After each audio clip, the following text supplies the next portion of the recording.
गुरुर्ब्रह्मा गुरुर्विष्णु गुरुर्देवो महेश्वरा गुरुर्साक्षात् परब्रह्म तस्मै श्री गुरुवे नमः।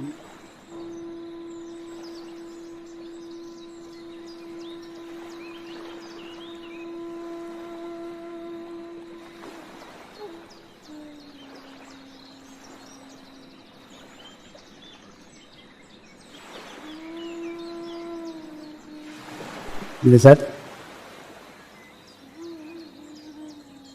ध्यान की शुरुआत करेंगे।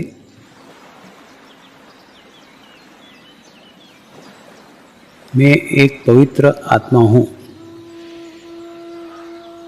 मैं एक शुद्ध आत्मा हूँ। मैं एक पवित्र आत्मा हूँ। मैं एक शुद्ध आत्मा हूँ।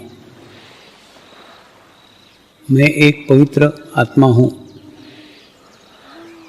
मैं एक शुद्ध आत्मा हूँ। गुरु मंत्र का उच्चारण करेंगे। ओम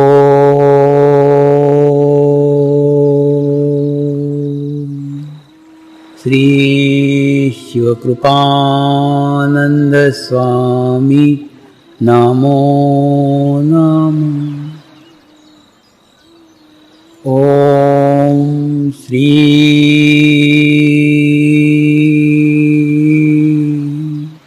शिवकृपानंद स्वामी नमो नमः। ओम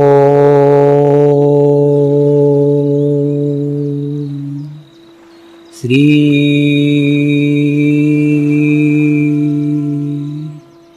शिवकृपानंद स्वामी नमो नमः।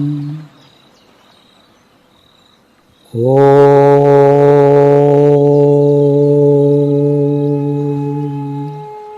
श्री शिवकृपानंद स्वामी नमो नमः। ओम श्री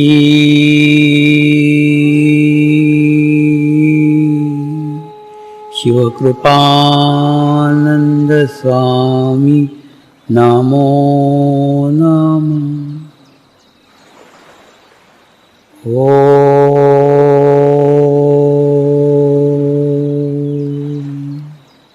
श्री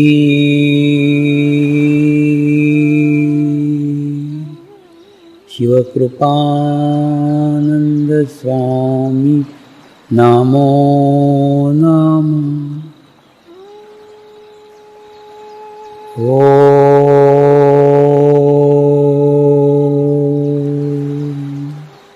श्री शिवकृपानंद स्वामी नमो नमः। ओम श्री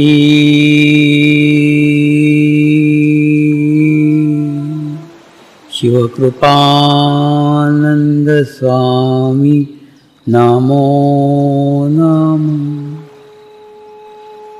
ओम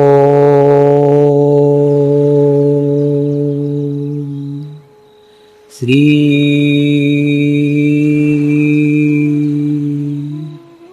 शिवकृपानंद स्वामी नमो नमः।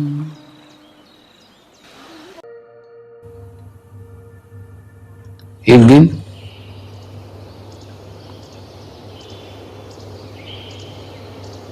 सुबह का ही समय था।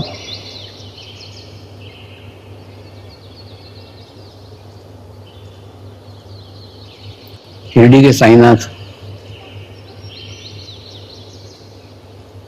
अपने ही द्वारका माई में बैठे हुए थे।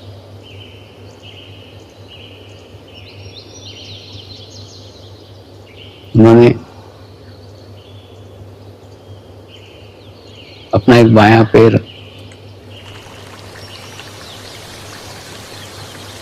सीधा रखा हुआ था।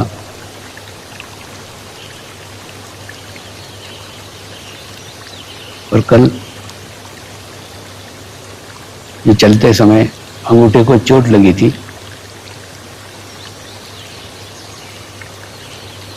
उस चोट पे पट्टी बंधी हुई थी और दाहिना पैर मोड़ करके तकिए को टिक करके वो बैठे हुए थे। बाहर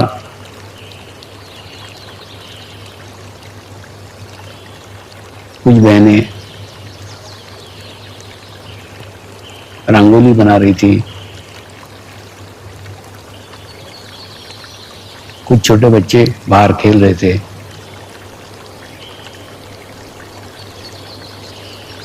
वहीं एक भक्त धुनी के पास बैठ करके धुनी की कुछ राख, कुछ उदी एक पात्र में एकत्र कर रहा था।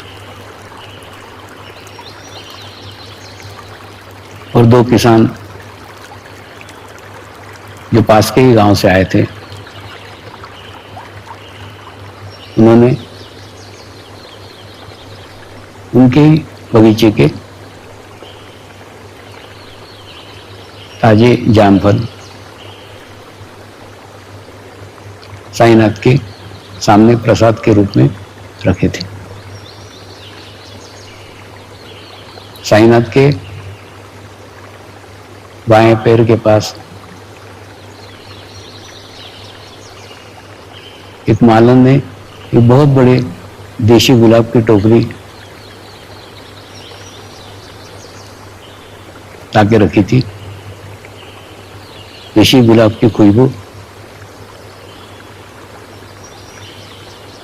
साईनाथ के चरणों से निकलने वाले चैतन्य के कारण सारे वातावरण में फैल गई थी। खूब शांति का, खूब प्रसन्नता का वातावरण था। ऐसे ही समय पास के गांव से कुछ युवक शिरडी के साईनाथ को मिलने के लिए आए।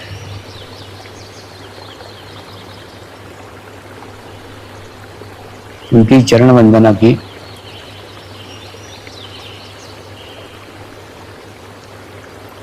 साईनाथ ने अपने हाथ से, अंगूठे से उंगली उनके सर पे लगा के, सर पे हाथ रखा, सर पे आशीर्वाद दिया। उन युवकों ने कहा, बाबा हम परमेश्वर को खोजने तीर्थ यात्रा पे जा रहे हैं, आपकी अनुमति मांगने के लिए आए।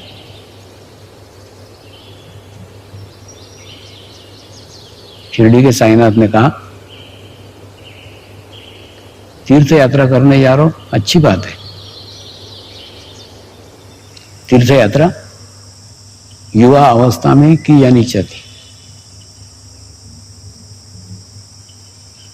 लेकिन परमेश्वर को खोजने जा रहा हूं, ये तो गलत है। खोजा उसको जाता है जो खो गया है, परमेश्वर खोया हुआ नहीं है। परमेश्वर तुम्हारे ही भीतर है, तुम्हारे ही अंदर है। और जो अंदर है उसको बाहर खोजोगे तो जीवन में निराशा ही हाथ आएगी। जीवन भर खोजते रहोगे तो भी परमेश्वर कभी नहीं मिलेगा, परमात्मा कभी नहीं मिलेगा। परमात्मा तुम्हारे अंदर इत्था है, इत्था। अपने हृदय की तरफ इशारा करते हुए उन्होंने कहा, यहां पे परमात्मा है। तो परमेश्वर को बाहर मत खोजो, बाहर मत ढूंढो। ये संदेश, ये मैसेज उन्होंने उन युवकों को दिया। हम भी हमारे जीवन में परमेश्वर को बाहर खोजते हैं, मूर्ति में खोजते हैं, तीर्थ स्थान में खोजते हैं, किसी गुरु में खोजते हैं, किसी स्वामी में खोजते हैं।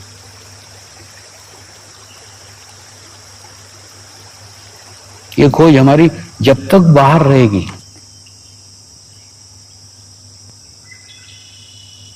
तब तक परमात्मा कभी नहीं मिलेगा। दूसरा, प्रयत्न से और प्रयास से परमात्मा कभी नहीं मिलता। ये मेरा निजी अनुभव है। खूब प्रयास किए, खूब प्रयत्न किए, जिसने जो जो कहा सब किया, लेकिन अंत में निराशा ही हाथ आई। परमेश्वर नहीं मिला, परमात्मा नहीं मिला। और परमात्मा मिला तो केवल प्रार्थना से मिला, केवल प्रेयर से मिला। जब सारे प्रयत्न छूट जाते हैं, क्योंकि शरीर से परमात्मा को खोजा ही नहीं जा सकता। जब शरीर के सारे प्रयत्न समाप्त हो जाते हैं, तो फिर आदमी हाथ टेक देता है। फिर मनुष्य आता है प्रार्थना के ऊपर, फिर मनुष्य आता है प्रेयर के ऊपर।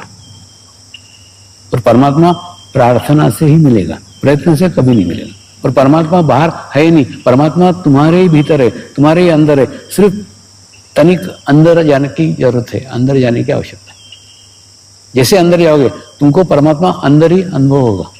आपकी सारी खोज बाहर की सारी समाप्त हो जाएगी, सारी भटकन समाप्त हो जाएगी, सारी अशांति समाप्त हो जाएगी। एक शांत चित्त, एक शांति की स्थिति आपको आपके जीवन में प्राप्त होगी और परमात्मा की खोज समाप्त हो जाएगी।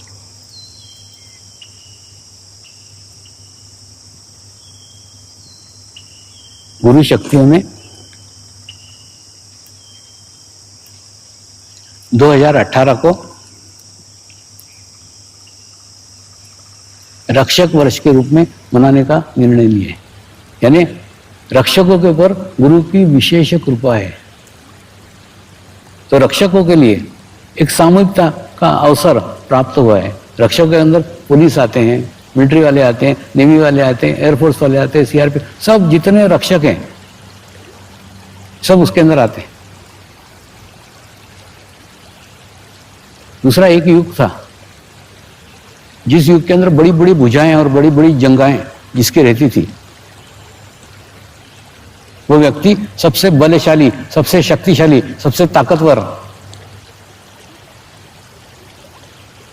कहलाता था। वो युग आया, चला गया। उसके बाद में दूसरा युग आया। दूसरा युग बुद्धि का युग है, जो आज का युग चल रहा है।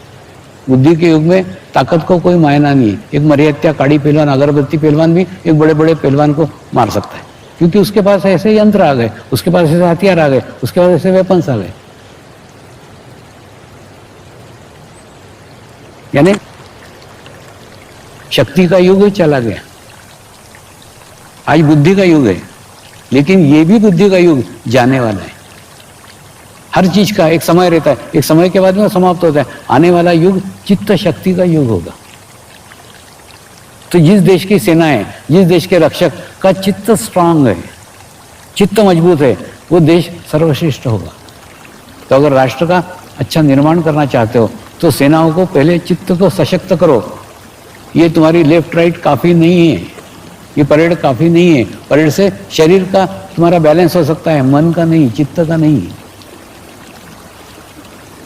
रक्षकों को ध्यान करने की आवश्यकता है, मेडिटेशंस करने की आवश्यकता है। इसीलिए ये वर्ष रक्षक रूप में मनाया जा रहा है। ये शिविर का ऑनलाइन प्रसारण कई पुलिस सेंटरों पे हो रहा है, कई पुलिस ट्रेनिंग सेंटर पे हो रहा है। ऑनलाइन देख रहे हैं वो लोग, क्योंकि सबको यहाँ नहीं बुलाया जा सकता, यहाँ जगह ही नहीं है इतनी।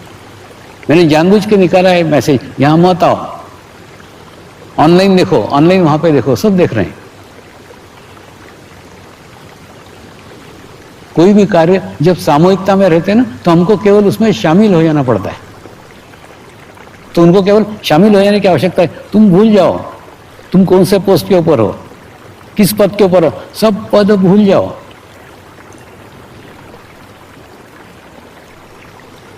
कौन से अधिकारी हो, कौन से क्या हो, मेरे को उनके पदों की भी कोई जानकारी नहीं है, ना पुलिस की है ना मिलिट्री की। लेकिन तुम जिस भी पद पे हो, पद को भूल करके ध्यान में शामिल हो जाओ।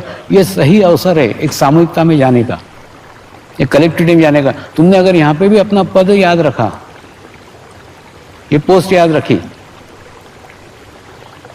तो शामिल नहीं हो पाओगे, सामूहिकता का आनंद नहीं ले पाओगे। और दूसरा,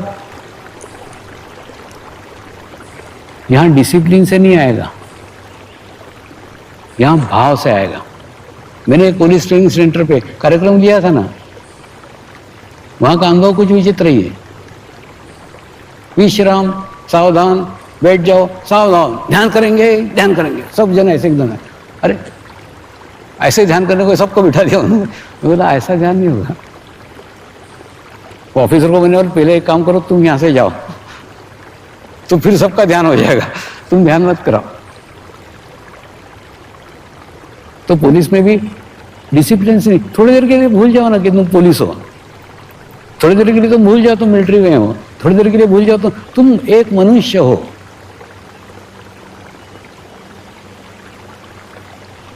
देखो क्या होगा, तुमने तुम्हारा पद लाया, मैं पुलिस वाला हूं, फिर पुलिस का अनुभव आया, तुमको रिस्पॉन्सिबिलिटी आई, फिर ड्यूटी आई, मैंने सब उसके पीछे सारे झमेले आएंगे। ये सब पदों को सबको भूल जाओ ना थोड़ी देर के लिए। और मैं सिर्फ ये 8 दिन बोल रहा हूं, 8 दिन में कितना होगा, ज्यादा ज्यादा 2 घंटे, 16 घंटे, 16 घंटे के अंदर दुनिया बदल जाएगी तुम्हारी।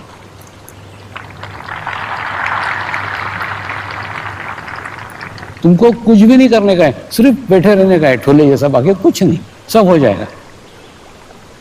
अरे मैं ही कुछ नहीं कर रहा हूं तो तुम कहां से कुछ करोगे? सच्ची बता रहा हूं, इसमें कुछ नहीं करने का है। आध्यात्मिक क्षेत्र में प्रयत्नों को कोई स्थान ही नहीं है। देखो कैसे मैं बताता हूं, ये ना अपनी सूर्य नाड़ी रहती है, ये रहती है चंद्र नाड़ी, और ये मध्य नाड़ी। तुमने कोई भी प्रयत्न किया, तुमने कोई भी प्रयास किया, तुम सूर्य नाड़ी में चले जाओगे, क्योंकि सारे प्रयत्न शरीर से होते हैं। इसलिए इसमें प्रयास नहीं करने का, इसमें प्रयत्न नहीं करना है। आपको क्या करने का है मालूम है? ये जो मैं बड़बड़ कर रहा हूं, ये करते रहूंगा, रोज 2-2 घंटे 3-3 घंटे करूंगा, उसमें कोई महत्व नहीं है। क्या बात कर रहा हूं उसको कोई महत्व नहीं है। शब्द माध्यम है, संस्कार के संक्रमण के, एनर्जी के संक्रमण के, वाइब्रेशंस के संक्रमण के माध्यम है। तुम अंतर्मुखी होकर देखो ना, मेरे बैकबोन में क्या हो रहा है, मेरे हार्ट पे क्या इफेक्ट आ रहा है, मेरे सर पे क्या इफेक्ट आ रहा है, मेरे सहस्त्रार पे क्या अनुभव हो रहा है, मेरे हाथ में क्या अनुभव हो रहा है, मेरे पैर में क्या अनुभव हो रहा है, मेरे को खुजली कहाँ छूट रही है। देखो क्या होता है मालूम है, सबसे बड़ा दुश्मन तुम्हारा शरीर है, वही विरोध में खड़ा हो जाएगा। जहां खुजली नहीं छूटती वहां खुजली छूटना चालू हो जाएगी। तो ये सब विरोध तुम्हारी, तो इसका ऑब्जर्वेशन करो। बहुत देख लिया रे बाबा, बहुत देख लिया, अक्खी जिंदगी दुनिया भर देख ली, अब अपने को देखो ना। जब से पैदा हुए हो ना, तब से सभी को देख रहे हो। हम माँ के गर्भ से लेकर के आज तक दूसरे को ही देखते चले आ रहे हैं, कभी अपने को भी तो देखो। तो अब बाहर का देखना खूब हो गया, सब देखना बंद करके अपना आत्मनिरीक्षण करो। मेरे को क्या अनुभव हो रहा है, मेरे को क्या लग रहा है, मेरे अंदर क्या चेंज आ रहा है, मेरे अंदर क्या बदलाव आ रहा है।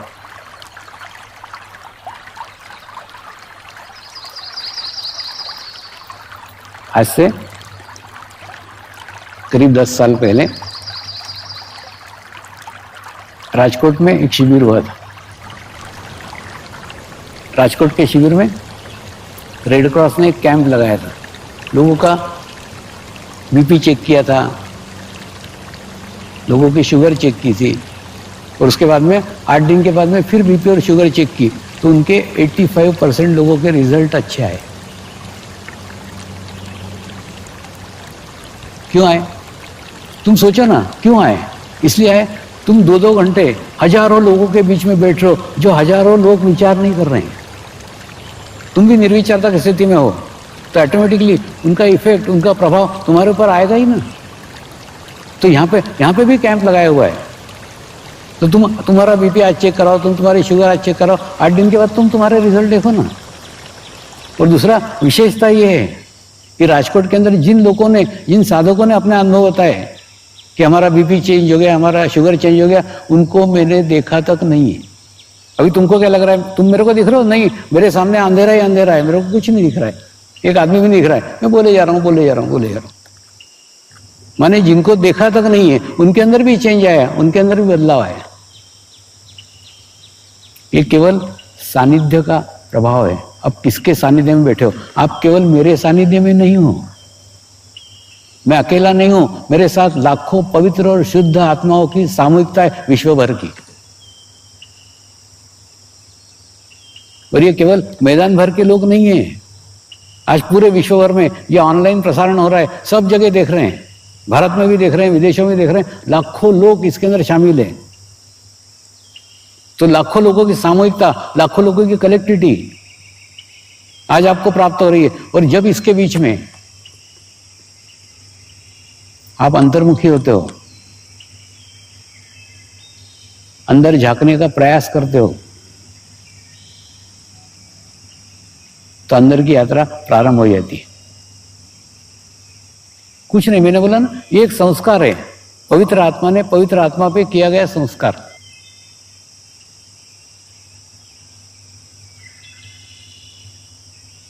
अब कानून की दृष्टि से, प्रशासन की दृष्टि से, व्यवस्था की दृष्टि से इस ध्यान का क्या फायदा है वो बता दो। कलकत्ते में एक सड़क थी, उस सड़क पे 4 घोड़ों की गाड़ी ले जाना मना था, यानी वहां से कोई भी 4 घोड़ों की गाड़ी ले आ नहीं सकता था। लेकिन एक कोई गांव का बेचारा जमींदार था जिसको ये नियम मालूम नहीं था, वो 4 घोड़ों की गाड़ी लेके गया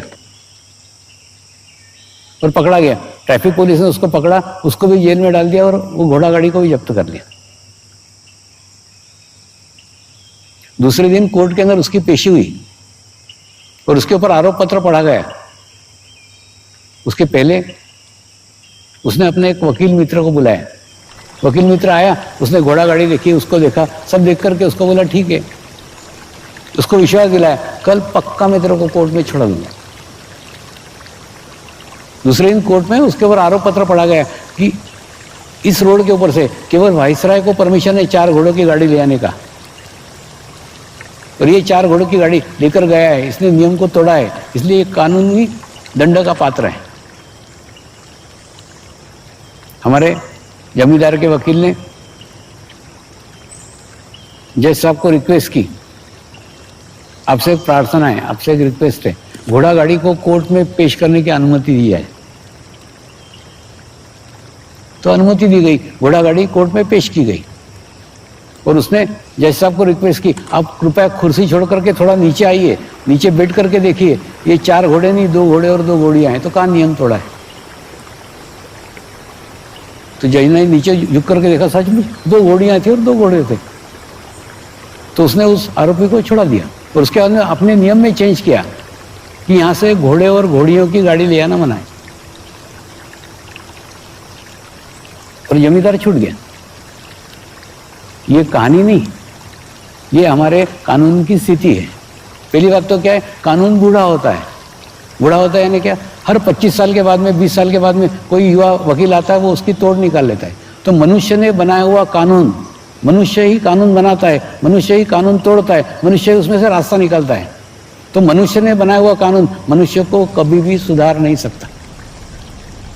आपको सुधार सकते हो केवल आप। अगर आप चाहें कि मेरे को कानून नहीं तोड़ने का है तो नहीं तोड़ने का। तो अगर आपके ऊपर आपके आत्मा का नियंत्रण हो जाए, आपको अगर ज्ञान हो जाए कि ये कानून मेरे को नहीं तोड़ने का है, फिर आप एकदम सेफ हो। अन्यथा कोई भी कानून तोड़ेगा, उसमें से रास्ता निकालेगा, उसके बाद में उसमें बच जाएगा। इसलिए आप कितने भी कानून बना लो, 20-25 साल के बाद में वो बूढ़े हो जाते हैं। बूढ़े हो जाते हैं मतलब क्या, और दूसरा ज्ञान में भी कितना अंतर है, खूब जमीन आसमान का अंतर। मेरे ही साधक मैजिस्ट्रेट है, जय वो बोलते स्वामी हमको तो SMS करना नहीं आता। अब मैजिस्ट्रेट को SMS करना नहीं आता और अपराधी कंप्यूटर से और मोबाइल से कितने सारे धंधे कर लेता है, यानी अपराधी ज्ञानी। तो जब इतना बुद्धि में तफावत हो रहा है तो कैसे कानून से हो सकता है? इसके लिए ध्यान की आवश्यकता है। कानूनी व्यवस्था समाज सुधार के लिए पर्याप्त नहीं है। आवश्यकता है उसको आत्मचेतना जागृत करने की। वो स्वयं इच्छा करे कि मेरे को कानून नहीं तोड़ने का, तो नहीं तोड़ेगा। तो अगर ध्यान करेंगे, अगर मेडिटेशंस करेंगे, तो आपका आपके ऊपर ही नियंत्रण होगा। और फिर क्या करना चाहिए, क्या नहीं करना चाहिए, इसका ज्ञान आपको ही आपके भीतर से होगा। दूसरा जैसे होता है कि नहीं, आप शॉर्ट हैंड सीखने के लिए जाते हो, फिर जब वहां जाके मालूम पड़ता है कि आपको इंग्लिश ही नहीं आती, तो टीचर शॉर्ट हैंड बाजू में रख के पहले आपको इंग्लिश सिखाता है और बाद में शॉर्ट हैंड सीखते हैं। ठीक उसी प्रकार से ध्यान थोड़ी दूर की बात है।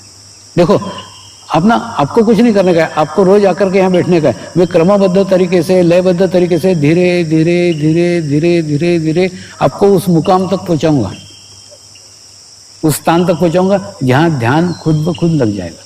लेकिन उसके लिए मैंने होता है ना, ये संस्कार है, एक पवित्र आत्मा ने एक पवित्र आत्मा पे किया गया संस्कार। लेकिन उसके लिए पहले आपको एक पवित्र आत्मा बनना पड़ेगा ना। और पवित्र आत्मा बनने के लिए क्या करना पड़ेगा?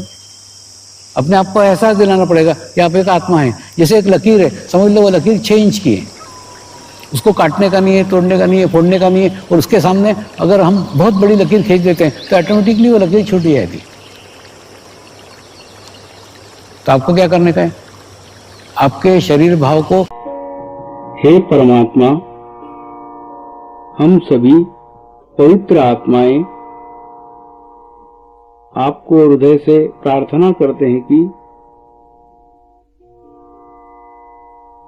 सारे विश्व में शांति हो, सारे विश्व के आत्माओं की आध्यात्मिक उन्नति हो एवं सर्वांगीण उन्नति हो। यही हम सब आत्माओं की शुद्ध इच्छा है।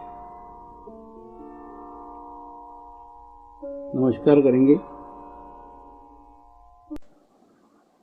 हे परमात्मा, हमारे सद्गुरु श्री शिव कृपानंद स्वामी जी का स्वास्थ्य सदैव अच्छा बना रहे एवं उनकी आयु दीर्घ हो, यही हम सब पवित्र आत्माओं की शुद्ध प्रार्थना है, शुद्ध प्रार्थना है, शुद्ध प्रार्थना है। शांति पाठ करेंगे। ओम द्यो शांति, अंतरिक्षगं शांति, पृथ्वी शांति, रापः शांति, औषधयः शांति, वनस्पतयः शांति, विश्वे देवः शांति, ब्रह्म शांति, सर्वगं शांति, शांतिरेव शांति, श्यामा शांतिरेधि। ओम शांति शांति शांति, सर्वरिष्टतु शांतिर्भवतु। जय बाबा स्वामी।